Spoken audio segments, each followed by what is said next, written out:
if you hitting a quarterback and watching him flop and flail to the ground and cry to the refs doesn't get you up in the morning, I don't know what does. He goes, and that is Cameron Jordan with the sack. Well, see, once we put pads on, he gets cracked a couple times. The great equalizer about athleticism is once you get hit, show me your mentality. All right, well, Kim, I want to start just talking about what the last few weeks have been like for you. 14 years in the league. Like, what's it like for a guy who's been playing for that long, getting ready for camp? Is there some level of dreading it, like knowing your summer's over, knowing the work's coming? No, the only thing I think I've dreaded for the last 14 years is the start of training camps defensive buy-in of a 40 up downs. You know, once you get beyond that, conditioning, fine. Hitting people, I live for. Hunting the quarterback is a passion. Stopping the run, I love it. So as we get beyond that 40, I'm like, I wasn't shaping up for this. Because there's no amount of running you can do to prepare you for 40 up downs. And I'm not going to hit it but once a year. Right. I'm not going to train up for that. Yeah. Other than that, let's go play football. I love it. I love hitting people. What people don't understand, I grew up watching the John Randalls, the Chris Dolmans, the Keith Millards. Pop played for the Vikings from 82 to 94. I grew up when it was the hard hitting, the Joey Browners coming down and smashing people, the horse collar tackles, the era where defense football was fun and exciting. Yep. Now, would I stay safe? No. Yeah. But that was sort of what you fall in love with. Yep. And so now we have 75,000 different rules, but at the end of the day, I still get to hit somebody. Where else can you hit somebody and be praised for it? Okay, one thing that somebody that somebody brought up to me about you is, with a lot of guys, and I know this happens, right? Like, guys get older, and most guys don't fall out of love with Sunday, right? Like, most guys, when they retire, they still love Sunday. Yeah. What they fall out of love with is Monday through Saturday. Meetings. Staying stagnant. Please don't make me stay stagnant. Yeah. I'm like a little kid, bro. I don't do well being sit in the corner. But all that, right? Yeah. Like the Monday through Saturday, I got to keep in shape in April and May and eat a certain way, and I got to stay on it in June and July, and as I'm on vacation with my family, I still have to kind of get myself ready for this.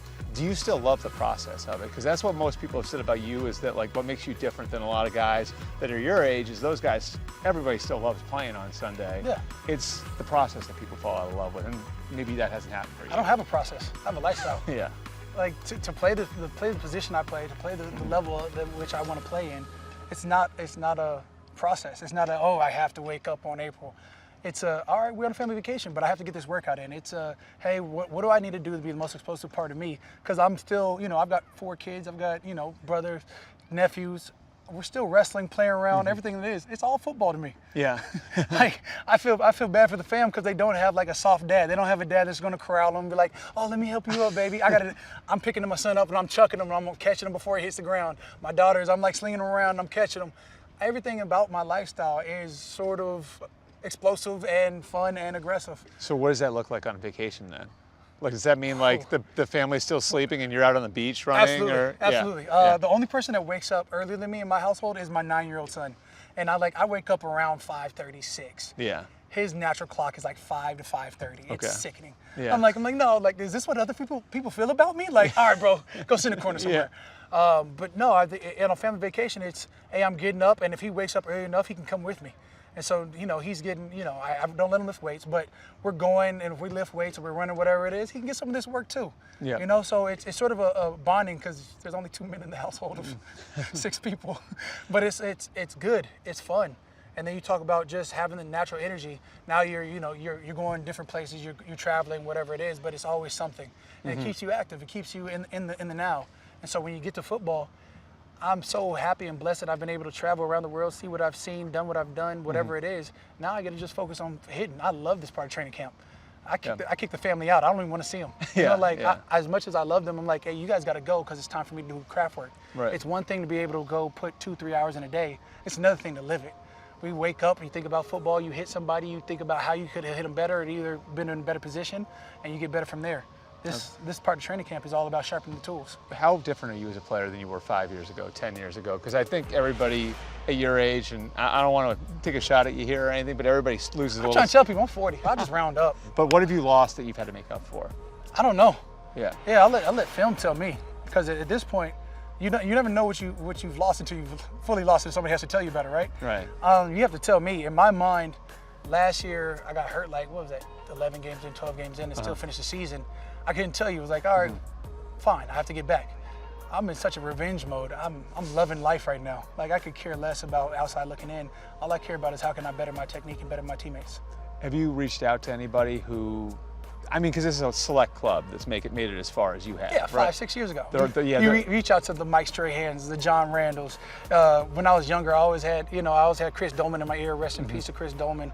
Passed away a few years ago. We talked to Warren Sapp this offseason. Like, who won't you talk to? Off of living legends, guys who played the game 14, 15, 16, 17 years. Julius Peppers on a random passerby. I'm like, what can I do? What can I do? I'm not even gonna lie to you. I talked to LeBron James because you see the way he's playing it. Yeah. At 40, almost 40, yeah. Jeez. And like what he did in the team. Yeah, like USA what game, is like what got you here? Yeah. I need to know, because at some point you're gonna say, again, like you said, guys are gonna fall in love with Sunday but fall out of love with the process. I still love the process, so I'm like, how can I sharpen my tools now so I never do fall out? What did LeBron tell you? He's got a great bodywork guy I'm stealing. I need that. You're gonna take his bodywork? I don't know. I can't take anything from LeBron. no, but I'm going to try and use him for sure. Yeah. What's the best piece of advice any of those guys gave you? John Randall, I love him. He's always talking about stay hungry. Yeah. Like, and it just falls in line with everything that I believe in. Like, the moment you feel like you've made it or either you've done enough, you're falling behind. Stay hungry is like a motto you can always live by. And you mentioned how much you love it. Like, is that what keeps you hungry? Just your passion for coming out here, like that it's going to facilitate what you love? Absolutely. Yeah. I mean, if you hitting a quarterback and watching them flop and flail to the ground and cry to the refs doesn't get you up in the morning, I don't know what does. What do your workouts look like now versus what they looked like maybe 5 or 10 You'd have to go farther back than 10 years ago. Yeah. My workouts have probably not changed in the last 12 years. So you're still doing the same stuff? Absolutely. Yeah. Major cardio. I love my bike. I get on the streets, play games. You go find a bike rider. 3-4 blocks away. You try and go catch them. You play lefts. So anytime you hit, you catch a green light, it's straight. Anytime you catch a red light, it's right. Like, you just make games up for the conditioning part. It's all about having fun and seeing what you can and can't do. You go to hill work, and I mean, hill work from Florida to Arizona to California. We got a phenomenal mountain, South Mountain in Phoenix, in Arizona that I love, but I don't know if it loves me because it's like hard asphalt. I'd love to be like on grass-ish. Yeah. Come over to California, you got the Carson City steps, you've got the sand dunes over here. Just introduced myself to the Malibu sand dunes. Okay. Did not have been on the West Coast all my life. Have never known about Malibu sand dunes. Unreal. So you ran them? I've tried. How did it go? I sunk. Do you know anybody who did make it up those? Or? Yeah, absolutely. It was my young pup, Brian Breer. He'd been training on them all off season, so he was like warrior ready. And I'm like, I'm losing to a D tackle. I'm sinking, and he's like gaining ground. I was like, no, that's what happens. The young ones come up. Obviously, you were lucky to have your dad and all your dad's teammates to help you and give you advice. Like, how important? You mentioned Breer, right? Like, it was a first-round pick a couple years ago. How important? Last year, not a couple years ago. That's just it. Yeah, last year. He played so well. Yeah. How important is it for you to be able to kind of take what you know now and pass it on to guys? Man, it's the part of the game. Yeah. It's always been a part of the game. I mean, luckily, I sort of became a vet like year 3. I didn't have anybody after first couple years in the league. I didn't have anybody be like, hey, bro, how do I get there? It had to be formulated right then and there. And so anything beyond that, I'm always trying to corral. What advice do you give them? Like a guy. What can I give them? Yeah, take everything from me. Yeah. Like if we're in a pass rush, if I'm not doing something right, keep me accountable too, because I'm definitely going to be on you. I need to know exactly what you're doing, how we're going to get there. If you're pass rushing one way, how can I work off you? And we're going to go from it. You came like into the league and the Saints were rolling, right? Like in 2011, you're like an inch within the Super Bowl. You've gotten close, in 17 and 18 and like right there. Did you ever think that you would not win one, not have one? Jesus, no. Come on, you walk in your rookie year and you go play against San Francisco, you lose, and then they go, lose against the Giants. You're like, we beat the brakes off the Giants. We should have won that year. Shouldas doesn't mean anything. Right. If all you have is shouldas, guess what you don't have? Yeah. Super Bowl.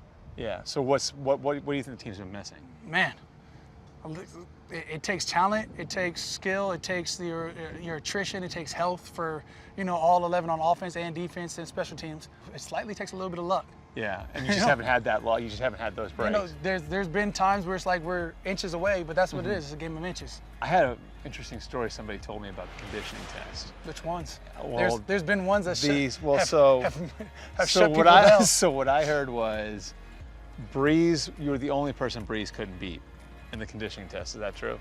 I don't know. If that's true, that's fine. Okay. Yeah, that makes sense. And I guess Taysom Hill came close but couldn't beat you. I mean, you're just talking about just conditioning tests over the years. Yeah. Oh yeah. There used to be conditioning tests that you had to fear. You don't fear him anymore? No, Jesus, no. The new CBA, this is all about, there's a set amount of yards and whatever it is. And the way you condition the offseason can't change just because of a conditioning test. I train for me, I don't train for anybody else. 7, 8, 9 years ago, Sean Payton came in and got into CrossFit and decided to bring CrossFit into the conditioning. And it got serious. Yeah. But that's just it. Love it. I think I heard, but there was a CrossFit There test. was a few years worth of CrossFit. And it shut some people down. Like, so what was that? What would they have you doing? it was Because Sean was doing CrossFit himself, indeed, right? Like, indeed. And then, yeah. And the ball, as we know, if a man at the top of the hill needs something to go, balls roll downhill. So it just sort of the trickle effect. And we were doing CrossFit too. We were doing, power cleans, med ball slams, burpees to ball squats to 30 or 40 yard ladders. And you do that for repetition and time and, whatever that is. You come up out a warrior. That's the whole point. Have you thought at all about like what you'll do when you're done? Yeah, of course. What do you think you'll do? I don't know. Somehow try and capture the world. I think a lot of people think you're gonna go into media. Yeah. But things I've never worried about is what other people think. Yeah. I worry about that once I can figure out how far I can go with football. I think I'm so focused on this year, the way Derek Carr's been slinging the rock this last week and a half. The way our offensive lineman is getting better every day, the way our defensive line is coming together. I'm excited. And so I can't think about beyond September. I'm so locked in on September, whatever happens, happens. So you think there's a really good team here, it sounds like. I hope so. Yeah. You never know until you put pads on and you got live fire. Everybody looks fast without pads. Right. Everybody looks amazing with just shells on. You can't tell me like, oh man, did you see the double move by the young buck there? Oh, he's gonna be a player. Yeah. We'll see once we put pads on, he gets cracked a couple times. The great equalizer that is about athleticism is once you get hit, show me your mentality. Everybody can be as athletic as they can be.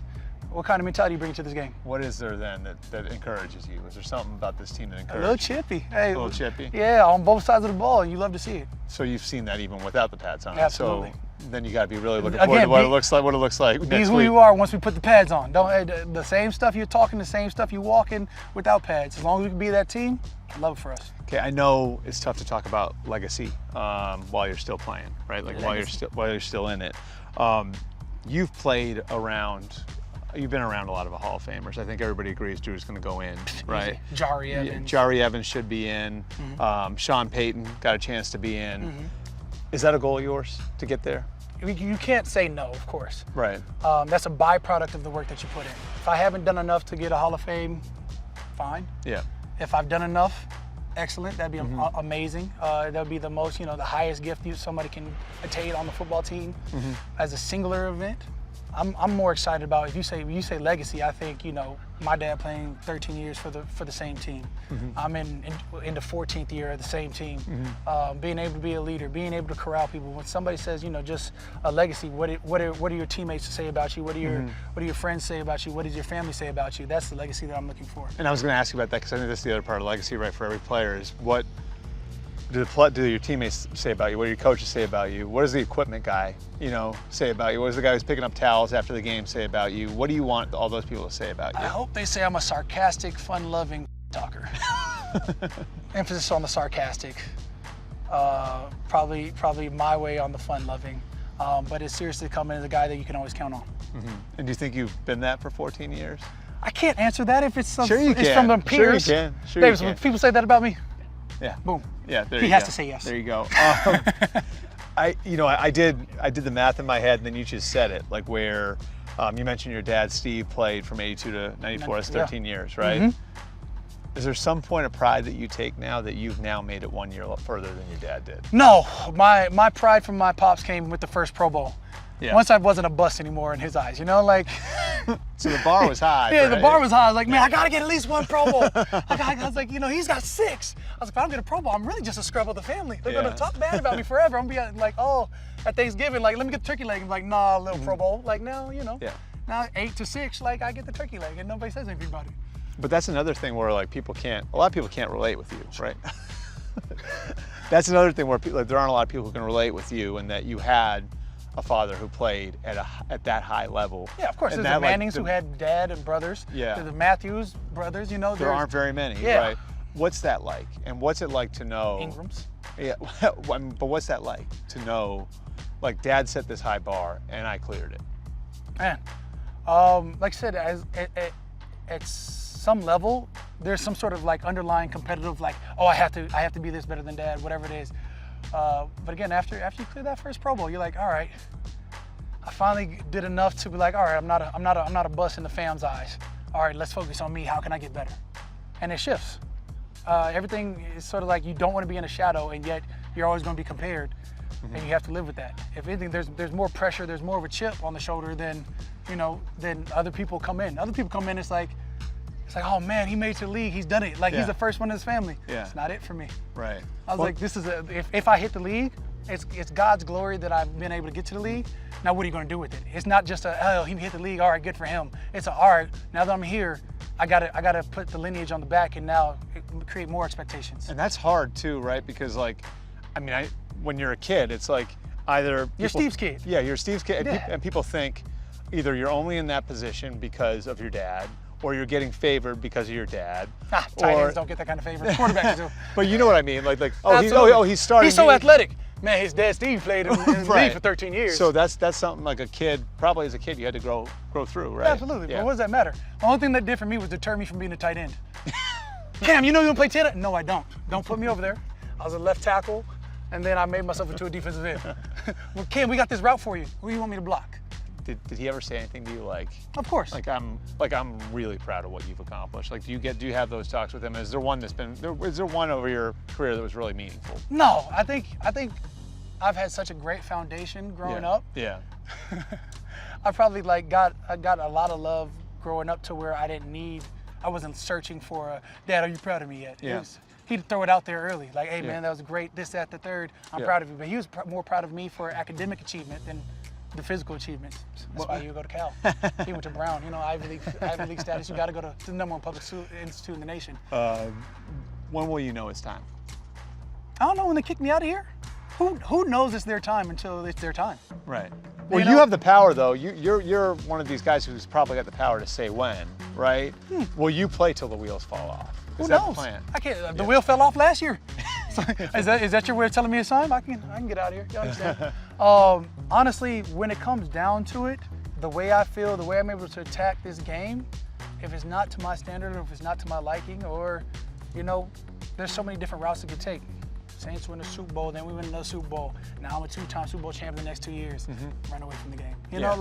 What else is there?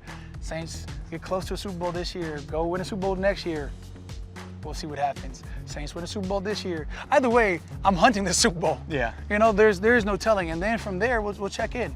I told myself I'd check in at year 10, and then I'd check in at year 12, and I'll check in again at the end of this year. Well, there's like a potential fairy tale ending out there for you at the end of this year, right? Super Bowl in New Orleans is gonna be crazy. That Magnolia gonna go, ooh.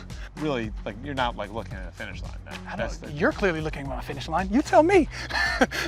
Where's your finish line? I don't know. I thought I was still running. Awesome, man. Hey, I appreciate Pleasure. it. Thanks so Indeed. much. I appreciate it.